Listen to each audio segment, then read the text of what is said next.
What's up, travelers? How's it going? I'm just recording this little intro to give a little background and context to this video. I'm just gonna keep it real with you guys. The content I shot for this video wasn't the best. That's just because if you look up this flight, you'll see it departs at like 1:30 a.m.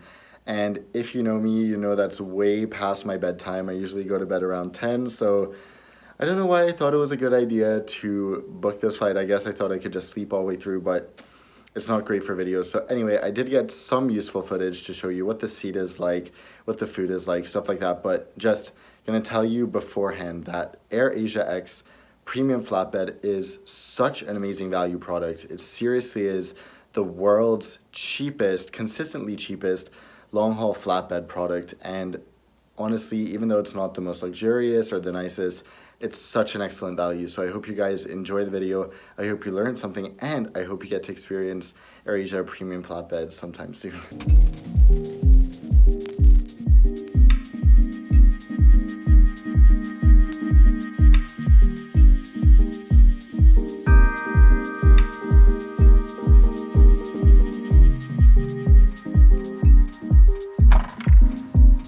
Gasp, AirAsia has a 333 configuration as opposed to 242 on their A330s, making them insanely tight. So you want to avoid this if you can in economy. All right, welcome aboard AirAsia's A330-300 Premium Flatbed. As you can see, this cabin is in a 222 configuration of just 2 rows, so 12 seats in the very front of this A330.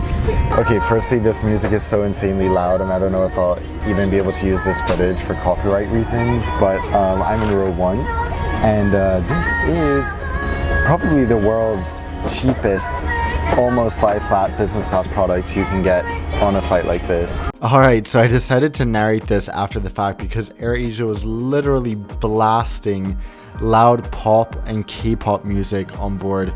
So I just don't want copyright issues, you guys. But basically, yeah. Here to the left, we have a privacy partition and a little light that comes out. Also, of course, we have the tray table and quite a nice pillow. They also give you a bottle of water. Other drinks are not complimentary on AirAsia, even in premium flatbeds, which is crazy. They also have entertainment systems, but they hand out tablets, so they're not actually built into the aircraft. In premium flatbeds, you do get this tablet for free though, and you can watch all these different movies. This was what they had back in September when I flew them. I know, such an old review, right? Anyway, quite a decent selection, although I didn't get to use it because, as I said, I just slept the entire way to Korea. They also have a large selection of meals. You can pre-order whatever you want on their website, but here's just a look through what they offer. You can buy anything more that you wish. They have noodles, hot food, snacks, all types of good stuff. And yeah, I just really like AirAsia's onboard concept when it comes to that. So it's one thing to listen to this music on the ground, but playing it really loudly on an airplane at 1 a.m. isn't my idea of a very relaxing or nice time. Okay, let's recline.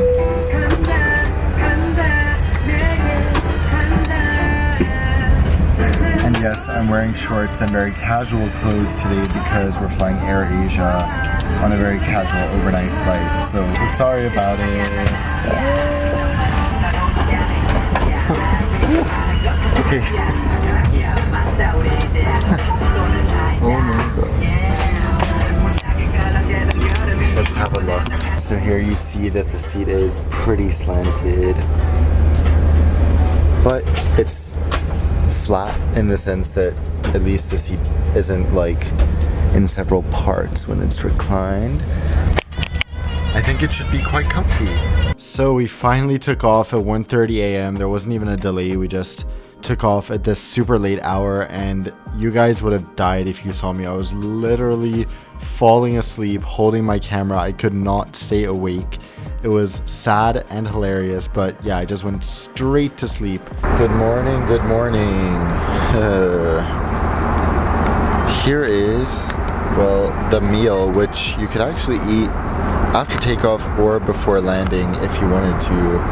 So there's kind of dine on demand on AirAsia. Not really, but cool to have the option to decide when to have it.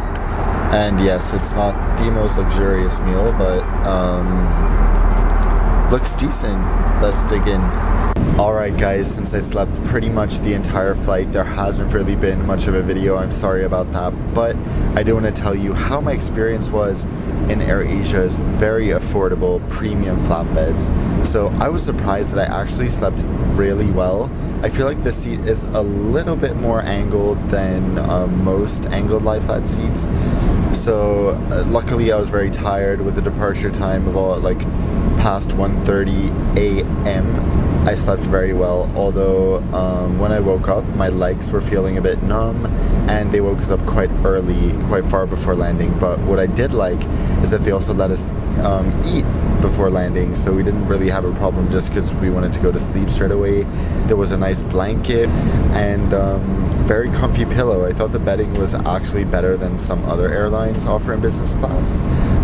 But yeah, I would gladly fly AirAsia premium flatbed again for this price, and hope you guys can make use of it. If you've never flown in a flatbed before, this is a great chance because they fly it all over Asia, and especially for an overnight flight, to me it's a no-brainer. So thank you so much for watching, all of you. I can't wait to see you in the next video, and until I see you then, fly safe. Here's just some footage landing in Korea. This flight was actually shot just when I moved to Korea back in September. So this was the first time I saw Korean soil, and I was like, oh my god, this is where I'm going to be living for over 3 months, which is just crazy. And now it's coming to an end. I'm leaving on Tuesday, you guys, so can't believe it's over so soon.